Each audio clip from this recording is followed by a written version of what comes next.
నాకు తెలిసినంత వరకు వెంకటరామరెడ్డి గారు, పెద్దారెడ్డి గారు ఒక 10 సార్లు కలిసి ఉంటారు ఇప్పటికి ఎస్పీ గారిని. మేము తాడిపత్రికి పోవడానికి అవకాశం కల్పించమని కోర్టుకు పోయి కూడా డైరెక్షన్ తెచ్చిన తర్వాత కూడా అలౌ చేయకపోవడం అనేటువంటిది సరైనది కాదు. ఇప్పుడు అక్కడ లా అండ్ ఆర్డర్ ప్రాబ్లం వస్తుందేమో అనేటువంటిది వాళ్ళ అనుమానం. కానీ లా అండ్ ఆర్డర్ ప్రాబ్లం ఎవరి వల్ల వస్తూ ఉంది, లా అండ్ ఆర్డర్ ప్రాబ్లం రావడానికి ఎవరు కారణమో ఈరోజు రాష్ట్ర ప్రభుత్వంలో ఉన్న పెద్దల డైరెక్షన్ మేరకే ఇది జరుగుతూ ఉంది.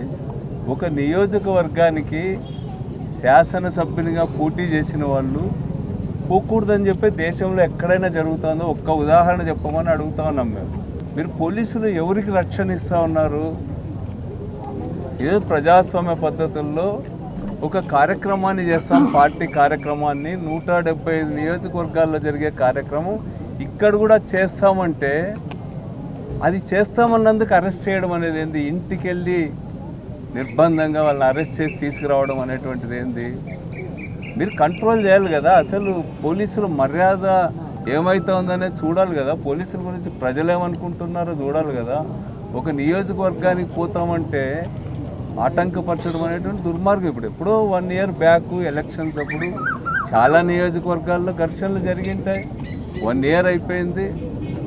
అప్పుడు ఏదో ఘర్షణ జరిగినంత మాత్రాన శాశ్వతంగా నియోజకవర్గానికి పోకుండా చేసే అధికారం మీకేముంది? రాజకీయంగా ఫైట్ చేయండి. మీరు రాజకీయంగా మీరు పెద్దారెడ్డి ఏం విమర్శిస్తారు విమర్శించండి. మేము మీ పార్టీ లేకపోతే మీరు చేస్తున్న వాటి మేము విమర్శిస్తాం. అంతేగాని ప్రజలు అంతిమంగా నిర్ణయించాలి తప్ప మేము ఒత్తిడి పద్ధతుల్లోనో లేకపోతే అధికారాన్ని అడ్డు పెట్టుకునో మేము మీ యాక్టివిటీని అలౌ చేయడం అనేటువంటిది మేము కూడా అంగీకరించము. దీన్ని మా పార్టీ కూడా చర్చిస్తాం, రాష్ట్ర పెద్దలతో కూడా చర్చిస్తాం, ప్రజల్లోకి వెళ్తాం. ప్రజాస్వామ్య పద్ధతుల్లోనే రాజకీయంగానే దీన్ని ఎదుర్కొంటాం, దీన్ని ఎండగడతామని చెప్పి మీరు ఎంతకాలం ఆపలేరు. ఇది మంచిది కాదని చెప్పి కూడా మేము తెలియజేస్తాం.